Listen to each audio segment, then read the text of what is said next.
Everyone, my name is Alana Nafsager, and along with Hadley Ochiltree, I'm the Graduate Student Coordinator for the LAEP Speaker Series. The mission of the Speaker Series is to engage our students and faculty with thought leaders in the allied design professions. These talks are recorded for posterity for use in studios and the greater community. We wish to demonstrate gratitude and hospitality to our guest speakers, and we ask you to be engaged and polite during the talks, to listen, to quietly take notes, to avoid digital distraction, and to stay the entire 1-hour talk. A short Q&A will follow after the talk, after which you can scan the QR code for attendance if needed, and then we will meet in the Commons studio for a follow-up reception. As a land-grant institution, we would like to acknowledge that the Utah State University campuses and centers reside and operate on the territories of the 8 tribes of Utah. The Logan campus is situated in the Sahivagoi or Willow Valley, the ancestral lands of the northwestern band of the Shoshone Nation, where Shoshone people have stewarded the land since time immemorial. We acknowledge these lands carry the stories of these nations and their struggles for survival and identity. We affirm Indigenous self-governance history, experiences, and the resiliency of the Native people who are still here currently. Today, we will hear from a distinguished alumni, as we've already distinguished, Professor Dave Anderson, on the impact landscape architecture can have on the environment and society. Dave found landscape architecture during his undergrad, and it irrevocably changed the course of his life. He has been championing water-wise landscapes since way before it was cool, and freshly graduated from his MLA, became the associate director and then director of the Utah State University Botanical Center in Kaysville, Utah. This is a 100-acre facility dedicated to the mission of promoting resource conservation. It includes water-wise demonstration landscapes, wetlands and ponds, a plant nursery, trails, the Utah House and Arboretum, the award-winning LEED Platinum Wetland Discovery Point Classroom, and a USU Distance Education and County Extension Center. What a lot of designing.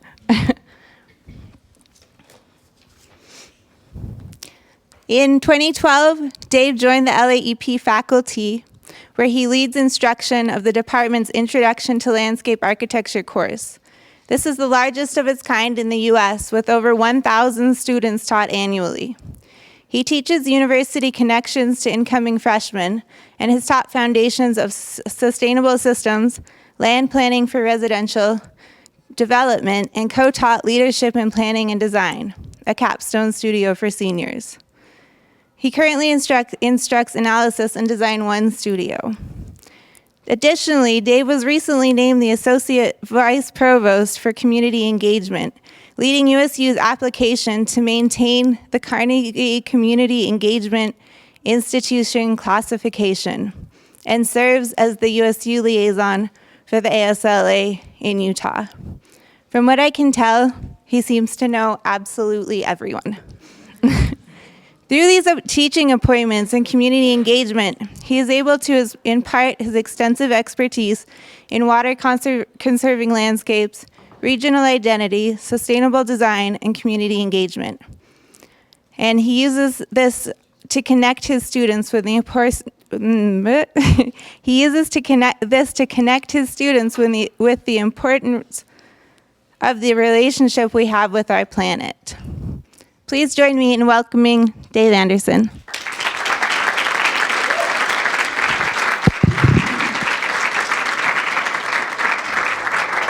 Thank you.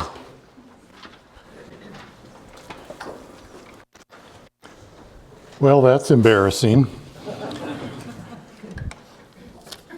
Nobody needs to see their face that big.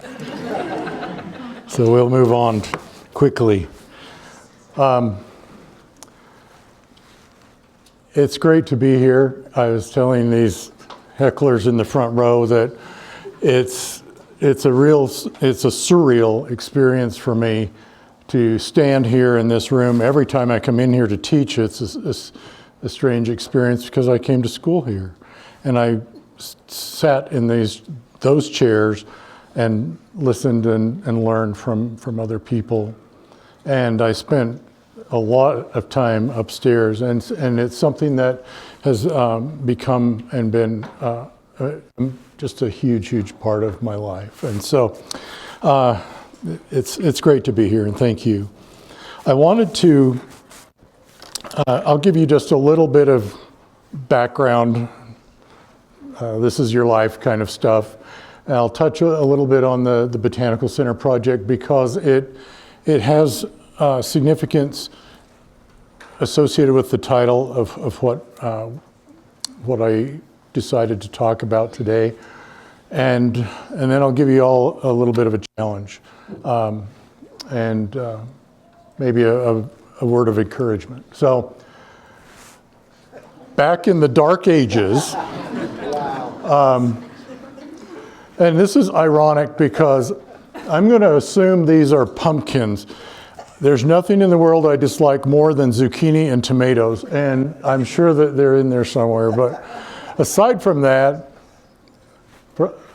as long as I can remember, I loved plants. I had a fascination with plants, and I was engaged and interested in plant systems and, you know, the richness and diversity and the ecological communities that exist around the world. What an amazing thing these creatures are. My former boss, he called them slow-growing pets. And so, but they are remarkable, and they influence our lives in so many ways. And so when I went to college, I thought I should do something with plants. And at the time, again, back in the dark ages, it was genetics and biotechnology was really kind of kicking off, and I was encouraged by my professors to begin to pursue a degree or a career in biotechnology. And but my dad was a veterinarian growing up, or he was a veterinarian while I was growing up, and I knew that I learned a lot from him, and I knew that I liked life science related things, and I knew I didn't love animals as much as he did, so I couldn't do what he did. But I did love people, and I loved I loved plants, and so I thought maybe I'll be a doctor and study medicine and help people. But at the same time, I decided, well, I can do that. I can do all the pre-med stuff and learn about plants at the same time. So I was doing a botany degree, filling all the pre-med requirements, and then I met this guy. This guy is someone you've never met, you've never seen. He changed my life because Scott, he's from Portland, the Portland area. He's an architect up there. We were going to school together. He was in some of my classes, and we were talking, and he told me about landscape architecture. I'd never heard of it in my life, and I just became more and more curious, and he knew a lot about it, and he was going to grad school in landscape architecture. He went to UC Denver and did both degrees in architecture and landscape architecture, and is a practicing architect in Portland. But I owe him a great debt, great man. So I came to school here for grad school in landscape architecture, left the medicine thing behind, and what an experience. It was so enriching, and it was hard, and it took a long time. But the lessons I learned and the skills I obtained, I had no idea that I had the ability to do any of the things that I was being asked to do and taught to do. And it was hugely enlightening, frightening, testing, but it gave me a lot of confidence that I had chosen the right thing, and I know that I did. And it's been an amazing experience. Little did I know, and my family know, that we would never leave Logan. And that was not the idea. That was not the intention at all. Everybody has people who influence their lives in amazing ways. These are some of mine. These are remarkable people. Some of them were my teachers, 2 of whom are here. Many others who influenced me while I was in school and afterward throughout my career, and still do today. And so the lesson there is make sure that you foster those relationships and encourage and keep them going, because people, it's really what it's about, right? It's our relationships with each other that makes the difference. And so I need to move on from that slide because, all right. So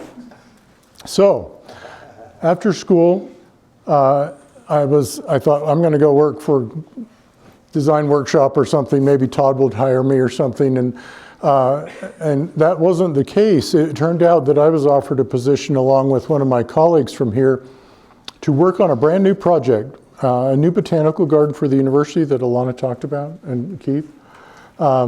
And that's a pretty interesting idea, pretty interesting project. Come in and none of those people are here. They didn't have the slightest idea what they were talking about or knew what it could be. And it was really cool because they let us figure it out. And so we started down this road of designing and planning, programming a new botanical garden for USU. And it was just like doing everything in school in real life. And that was amazing that we had that experience. So you have to figure out what it's about. And so we surveyed everybody. We talked to the special interest groups and administrators and leaders and politicians and the local residents. What is this thing supposed to be? And it quickly became apparent that even though nobody was talking about water conservation and things like that, that this place needed to be about resource conservation and helping people understand what's going on, because we were growing so fast, even back in the 90s, and that only accelerated. The rate of growth is continuing. You know, we say the governor thinks it's a really cool thing that Utah was the fastest growing state from 2010 to 2020, but that's a really difficult thing to manage. And so that growth and continued growth, we're number 4 or 5 now, that's going to continue. And so that was part of the reason. The other reason is we use a whole bunch of water. We live in an arid state. The Intermountain West is very dry. So you have all these people that want to move here, and we have limited water resources, so what do? And then we have this. We have changing climate, and we have drought ever present somewhere. And so what do we do about that? How do we respond? In Utah, you know, we're dry, so 2/3 or 70% or so of the water is applied to irrigation, rather, farming. And then municipal part, the public supply, about 70% of that is residential, of which 2/3 of that goes out on our lawns. That doesn't seem like very much, but when you actually calculate it, it's about 10% of the water that's consumed ends up on our lawns, and they need it every single day almost sometimes. And so that's where we felt like we could make a difference. So this is the property in Kaysville down there. That's I-15 along there. That's what used to be the Great Salt Lake Edge. It's way out there now somewhere. This is about 100 acres of land with another research farm right next to it. So what do? We were charged with designing something. And so we got going, and we did the whole process over and over and over again, that reiteration of design and conceptualization and refinement. And we finally landed on this arrangement and configuration that included a bunch of smaller structures, each with different purposes that would help to create a one-stop shop for USU research, teaching, and service off campus in Kaysville, and still work as a botanical garden and a place where people could come and enjoy and do a lot of different activities. So the first thing we did was plant trees. That's when I had hair, and that is me. And then we decided we'd build this house. It's called the Utah House. It's a model sustainable home. Gave people a lot of ideas of how they could incorporate sustainable practices into building a home. On the outside, we designed the landscape and a very complex and involved planting list there. And within a couple years, it looked great. It looked like this. And it's been a great tool to illustrate to people that we can do things differently, that they can be beautiful, and but you don't. It uses 70% less water than the neighbor's house across the street, their lawn, right? And so it's a very different model and approach. We built a little teaching garden next to our greenhouse up there. The idea with this was each of these islands, we could tear it out and start over every couple of years or something. And literally within a couple of years, it was just perennials, ornamental grasses and trees and shrubs. It looked like this. It was really, really beautiful little place. And literally that's in like 2 years, so pretty cool. We built a pavilion down by the ponds, and we had to get some design inspiration. We thought, well, this used to be a farm, so let's just use simple farm-inspired architecture, shed roofs. And so that's what we did. But we tilted them. We made several of them. We used nice materials and built a really cool little pavilion that's there today. There's Ann actually planting trees. This is what we did day in and day out. And it was really fun, really hard, but lots and lots of fun. We planted more trees, and we planted a native plant garden next to the pavilion. These are all native plants, just intensified. And that's the cool thing about design, is you can add intensity even with native plants, right? And it's a really beautiful little space. These ponds were a nightmare. They were completely dysfunctional and silted up. They barely worked at all. They were supposed to be for stormwater retention, and we wanted them to work for fishing and be an educational tool, so we had to figure out what to do. And we got some help from Professor Johnson's class, I remember, and this is that pavilion we were talking about, and what to do with these ponds. I spent 2 summers of my life overseeing this. And this is tens and tens of thousands of cubic yards of material we excavated out of these ponds. You can see how far down we were going in some places.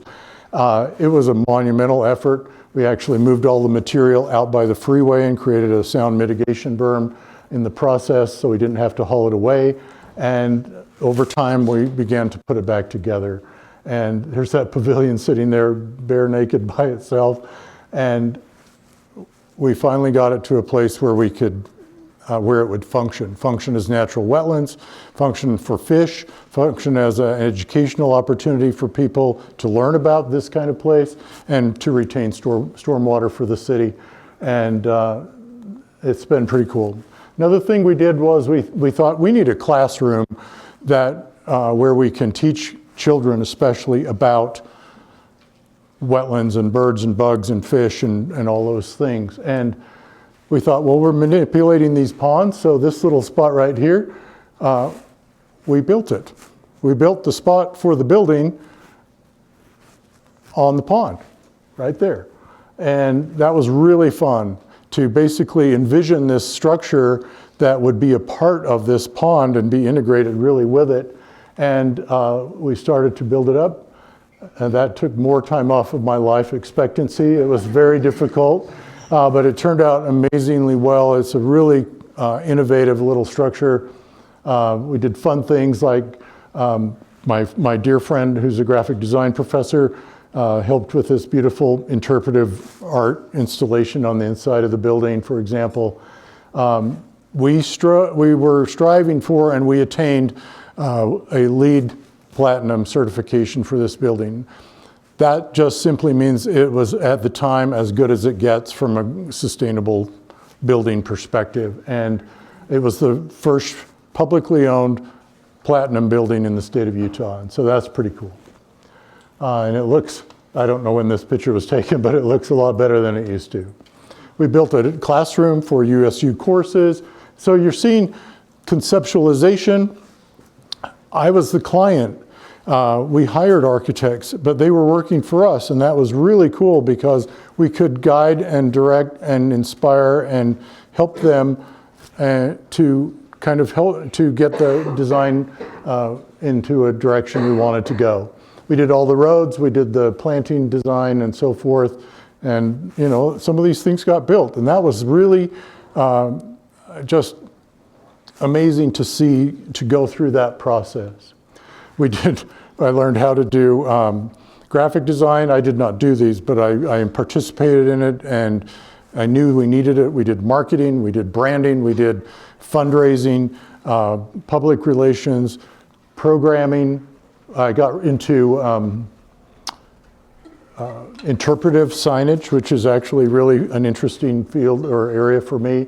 That's a sign we did, big sign we did on the freeway. Fun things like this, you know, to illustrate to people that we have lots of bees around Utah.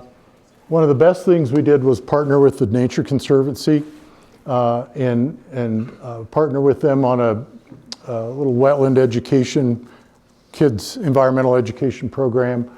And 4,000 kids a year would go to the Great Salt Lake Shorelands Preserve and come to that nifty classroom that we had to learn, to have field trips about wetlands and fish and birds and bugs and all those things. It was an amazing experience that it was hard, but we learned so much. We learned that we were designing stuff for people. We had to appeal to the public.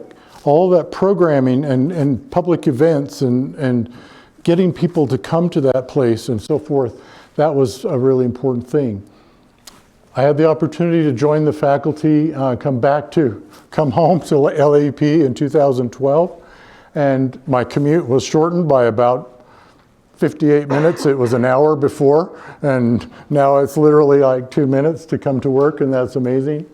And I get to work with these remarkable people as well. It's our family photo there. A couple of those have moved on, but we've added a couple, so we need a new picture. But these people are amazing. They are so devoted and dedicated to what they do, and they're really, really good at it.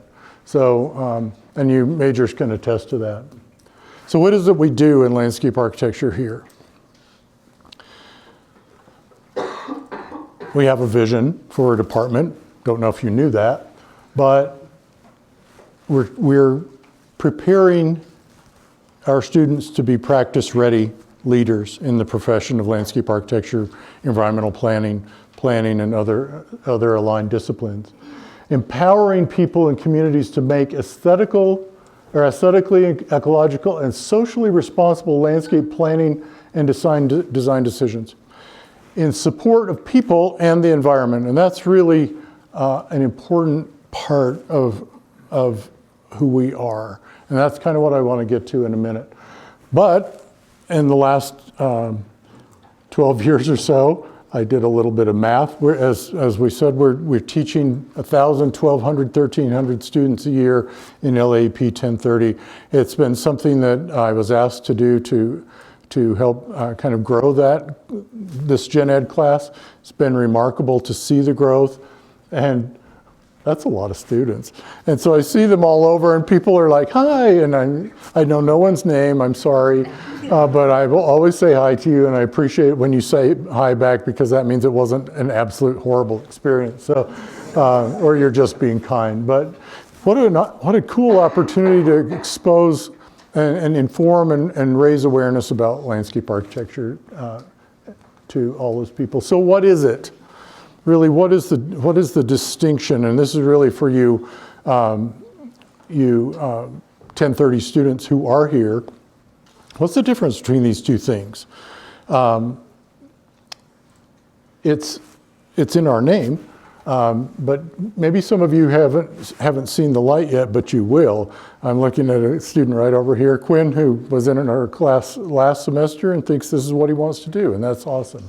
It's exactly what it's about. So some of you will come to the light side through this process. But what is landscape architecture? We're building places that support people, that support what people need and what they do, and different activities and functions and purposes. And this is what we should be striving for. This is darn good. This is amazing. We'll come back to this little project. It's not a little project, but planning and designing spaces that help and support what people are doing.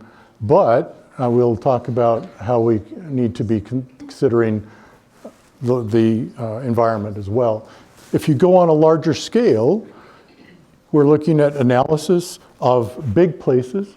So this is a really nice development down near St. George. It's probably the only really nice one.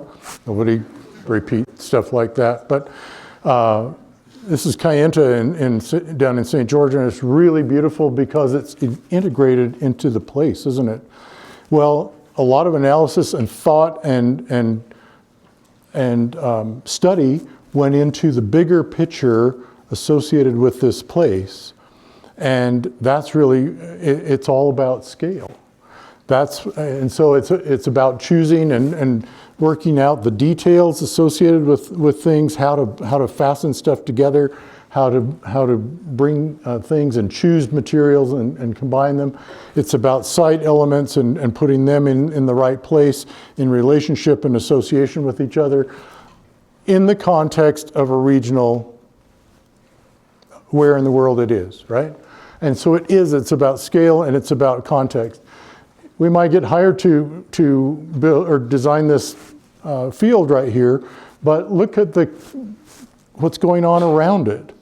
That's a completely different perspective to think about all of these different functions that are happening around that site. It should influence what happens. Okay, so what I wanted to talk for a few minutes about is this thought I keep having related to this word humanity. And we wrote this, and it says, humanity's survival depends on the essential resources and services provided by the environment. We are completely dependent on the environment for our survival, 100%. I've heard this little analogy many, many times that we owe our existence as a human race to the fact that there's sometimes this much, maybe a little bit more of this micro-thin crust of topsoil on the face of the earth, and the fact that it rains. Think about it. We exist because of that, right? Okay, so in the interconnected relationship, landscape architecture can be a powerful tool for sharing spaces that support people and the planet. Through thoughtful design, it addresses social needs, protects fundamental rights, and promotes well-being while stewarding the renewal and care of vital ecological systems. I love that word stewardship because, number one, because it doesn't get me in as much trouble as saying I'm an environmentalist. I can say I'm a steward of the landscape around here, and the really red folks will say, well, that's okay, that's a good thing. It's the same thing. Stewarding means that you're a caretaker, right? And so how can we do those two things better? Or how can we remember that that's what we're supposed to do as designers? That's what we're really about. Because we've made some gigantic messes in our world, right? Just to name a few, right? Let's see. Oops. Redlining, zoning practices, transportation issues, food deserts, brownfields, Superfund sites, gentrification, social and cultural disconnect, the urban heat island, damaged and degraded waterways and wetlands, fragmented natural and urban environments. And we could go on for probably 20 minutes to expand upon that list, right? So some of these decisions have been made by planners and designers. Some of them ignorant, some of them intentional. This one, so we've heard a lot about this part of the world, Southern California, that's on fire. This is Altadena, California, near Pasadena, and this is what's called a redlining map. We learned about that a little bit last semester when we had the president of the APA here. But Dave, where's the red? Right there? Yeah, that, okay. Very good. I always have to ask. I've learned I do not say what color things are because I'm very colorblind. But this part of the town was colored red because the bank wouldn't fund loans to people of color in the 1930s, 40s, 50s, and 60s. It's a form of segregation based on race. It's a terrible thing. Wow. This is the spaghetti bowl in Salt Lake, right? We really like cars, right? Holy cow. And we really like extracting things. This is Kennecott or Rio Tinto, the gigantic mine out in the southwest part of the Salt Lake Valley. You do a lot of that, and the mine is up here, and here comes this plume of contaminants underground that creates a place that's not fit for development, that needs a lot of remediation. Sometimes we design people right out of their own neighborhood. We make it bright and shiny, and the people who live there or who would like to live there or who could have afforded to live there can't live there anymore. This is Salt Lake City on a hot summer night, and you can see the gradient of temperature. The urban heat island is in fine form, and the darker the color, the hotter it is, and that color isn't going to change very much overnight, is it? And so that creates all kinds of issues and problems. This is the Jordan River. It's not a river, it looks like a ditch. It's completely degraded, and there's absolutely no wetlands, and even though that's the case, there's still enough for these little fun ducks to survive somehow. They would fly away and get some food, and then they come hang out here, I guess. But okay, and remember the park I said we're going to come back to it? It's in Dallas. And this is downtown Dallas a number of years ago with a recessed freeway area and these nasty bridges that went across trying to reconnect. We've severed our major cities with freeways. I'm just touching on a few things, right, that have happened in our world. So what do? There are solutions, and we can come up with things that support rather than separate or divide or cause us to have a lower quality of life. One of the things that planners are working on is this missing middle housing. We have lots of apartments, and we have lots and lots and lots of single-family residences in Utah, right? We need more of this. As we become more dense, as we get more people, 80% of the people that are moving here are going to live on the Wasatch Front. We're going to have to compress a little bit. How can we do that? How can we create an environment? Well, we can do different housing types and really, really celebrate the car again. That's a fourplex, and so's that. Which one do you prefer, right? There's a garage, you put your car somewhere. It's choices we make that are more in support of people. Different ways to get around. This is an innovative thing that actually met with some unusual amount of resistance.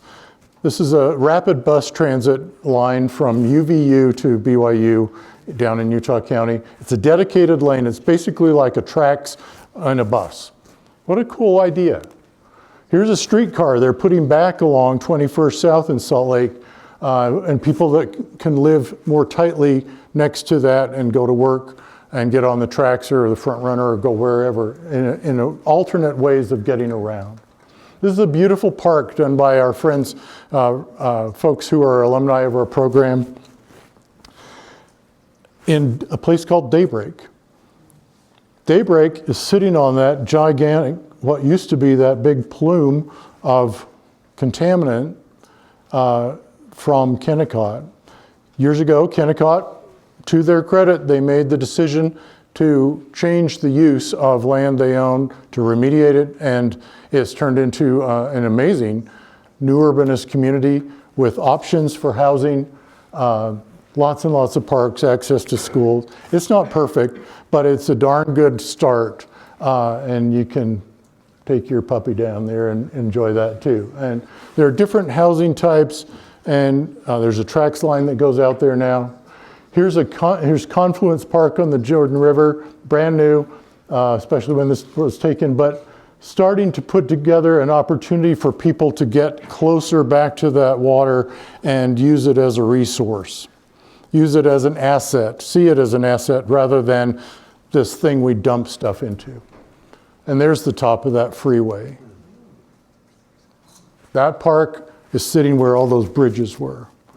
A marvelous piece of design that is meeting the needs of people. Tens and tens of thousands of people use this place. It has far exceeded what they thought it would do. It's amazingly successful, and it is bringing back together, knitting back the fabric of this urban core in downtown Dallas. Excuse me, I need a drink.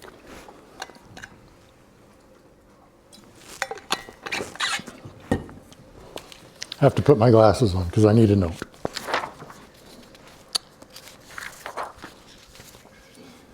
All right. So landscape architects are uniquely positioned to make significant impact on not just the built environment, but social and ecological systems. So will it be a positive impact or will it be a negative one? Will we contribute with either intentionally or ignorantly to the perpetuation or intensification of some of those problems we were talking about? Or will we enrich? Will we support? Will we reunite, protect, encourage, strengthen, build up individuals, families, communities, non-speaking populations, the natural environment? Which is it we're going to do? We have to decide, and you all who are training to do this have to figure out where you stand and take a stand and say, I'm going to do stuff that will support people's needs and care for the world around them, because it's this interconnected thing. So a few words of inspiration, okay? Jane Jacobs wrote this book, The Death and Life of Great American Cities. Amazing woman, clear back in the early 1960s. Think about what she's saying. There is no logic that can be superimposed on the city. People make it, and it is to them, not buildings, that we have to fit our plans. We've got to think about the needs of people. Not just that we want a giant skyscraper there, because that would be cool, or we think we need a plaza there. Maybe we do, maybe we don't. This guy, Wallace Stegner, prolific, remarkable author, Pulitzer Prize winning author that lived in Utah. We cannot be pessimistic. He's speaking specifically about the West now. One cannot be pessimistic about the West. This is the native home of hope. When it fully learns that cooperation, not rugged individualism, is the quality that most characterizes and preserves it, then it'll have achieved itself and outlived its origins. Then it has a chance to create a society to match its scenery. It's a beautiful thought about stewarding the environment around us and working collaborative and collectively. And then this. We honored Dr. King on Monday, so I thought, wow, this is what we're talking about. He said it boils down to this, and this is what I learned from Professor Johnson. He nailed it in our heads. Everything is interconnected. He said interrelated. We are all caught in the inescapable network of mutuality, tied into a single garment of destiny. Whatever affects one destiny affects everything. We can't do one without the other, and we have to collaborate. And that's what this is about. So this part of my life, community engagement, is the collaboration between institutions of higher learning and their larger communities. And the important thing is the exchange of knowledge so that we partner with communities in a reciprocal way. It has to be reciprocal, meaning they get something out of it more so than what we're giving, really, what our students do. But we do this in landscape architecture every day. This is what we do, and we are good at it. And so on Monday, you juniors, seniors, and grad students, doctoral students, and hopefully some freshmen and sophomores will feel inspired to think about this. You're going to participate in this. What the heck is this thing? Back in the day, in design school, there was a deadline, and it's kind of like now where you're printing frantically, trying to turn something in or whatever. They were chasing the cart. The charrette is the cart, and they were putting their work into the cart as it's pulling away. Doing things on the fly, doing things quickly, that's what this is. And so it's a remarkable experience for you all to participate in. It's intense, it's fun, it's inspiring, I think. It's exhausting. I love this picture. Watch this.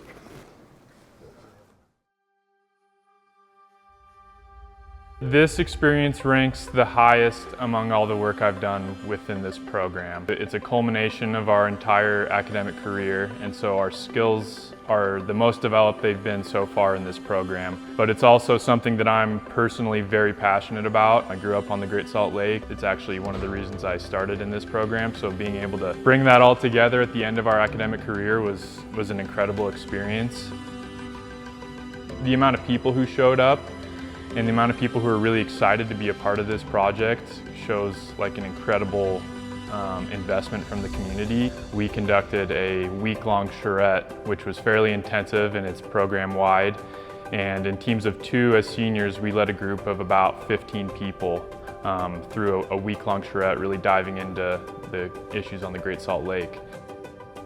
I think environmental planning really focuses on planning at the bioregional ecosystem scale. And I think in this area, in this ecosystem, water is essential to that. Coming into the department, I didn't really have an awareness of just like how complicated water is. Being able to work with a real problem and real stakeholders in depth for a long period of time was, it was invaluable, I think. I really appreciate that we're able to work with real architects, real planners, real plant specialists. It made the project seem feasible. This is something that's happening, this is something that needs to be fixed and worked on. The communication of the Great Salt Lake and the importance of it and how to either fix it or change it or just the lifestyle we're living and how it affects us was really important to all the other ideas, really, because if we can't communicate, then nothing was going to happen. Testimonials from students a couple of years ago. Why do we do this? To give you all an incredible experience to learn in an intense, focused environment and have some mutual benefit for our community partner. And so it's this catalytic thing. It's like a chemical reaction. We get stuff going because of that. It's not this, okay? It has to be bringing everybody to the table and talking about stuff. And sometimes the topics are hard. It's not rolling your eyes and getting on your phone and you know, wishing it was over and so forth. It's diving in and being a part. It's this guy, one of the preeminent landscape architects of the 20th century. Contribution's the only value for it brings the advantage of giving more than one person's slant to the problem and shows how differences can be harmonized through discussion. We have to involve non-speaking populations that can't speak for themselves. Thinking about all the ecological attributes of the place. We did this, here's one little quick example, and I'll be done. So a few years ago we were down in Kanab. This is just a laundry list of things that were going on down there. Not atypical for a small rural community that's involved in a lot of tourism-based activities and so forth. Environmental sensitivity, housing, need for housing. How do you have tourism and not kill the goose that laid the golden egg? Outdoor recreation, highways, water. You look at the big context first, right? It's surrounded by major recreation opportunities. You get closer and there's this really interesting thing just up the road a few miles, a nonprofit that's dedicated to helping disadvantaged animals.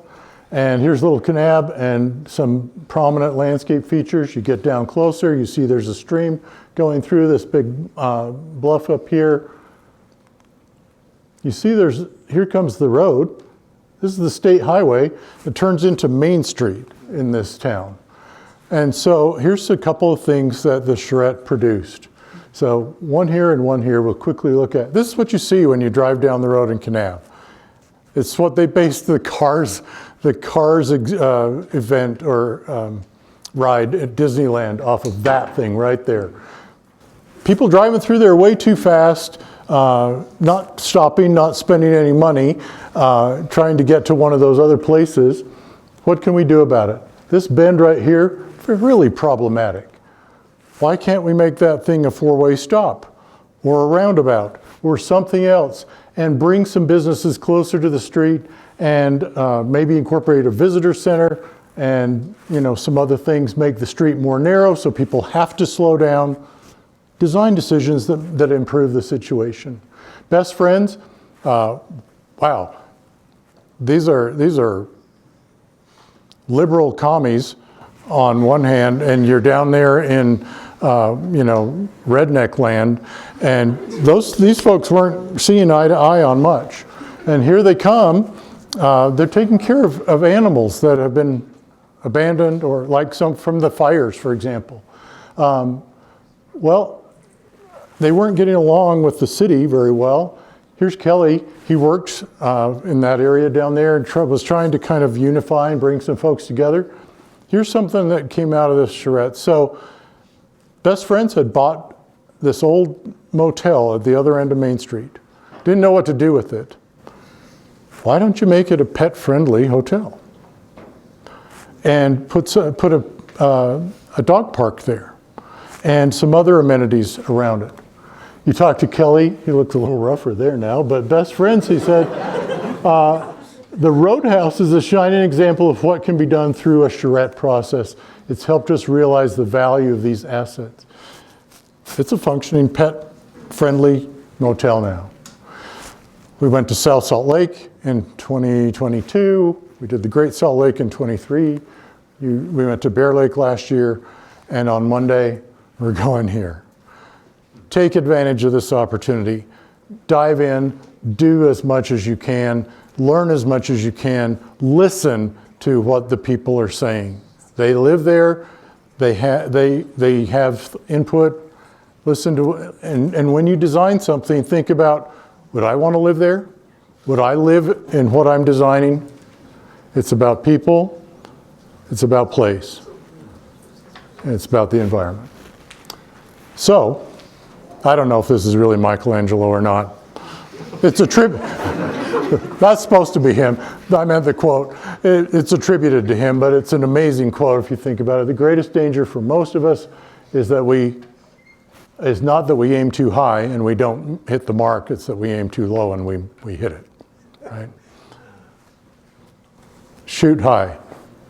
Shoot for the stars, and you're going to do some amazing things. Thanks for your time.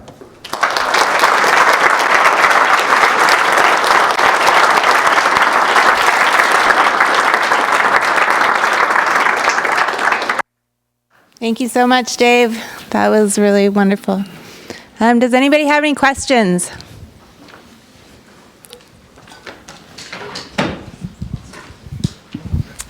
Well, thank you so much for that. That was amazing. I just kept looking over here and seeing beaming faces throughout that whole thing. And I've been doing a lot of water research, and something that I've come across is that the largest changes in people's opinions or actions on water use is what happens in conversations in small rooms. And we're doing some community engagement, I hear, this next week, and that's new to a lot of us. And it's going to be really impactful to be in these small rooms with these people. Do you have any advice for how we go about this? No, you can just use yours. Do I have any advice when working with folks in a small group? They're just people. Listen. Be respectful. Try to understand where they are, where they're coming from, their perspective, and why they have the perspective and the lens that they're looking through. There are reasons for it, right? And so, as much as you can, try to relate and understand where in the world you are, and then and interact with them. Be their friend. And some of the best people I know, this one and Professor Bell over there, if you really want to know how to do that, you talk to them, because they did it for years and years and years and years in their careers. But it's just recognizing and valuing people as people, and respecting them, and not trying to force something on them. You're trying to understand where they're coming from and how you can potentially suggest some ideas that might help and contribute to their community. I don't know if that helped.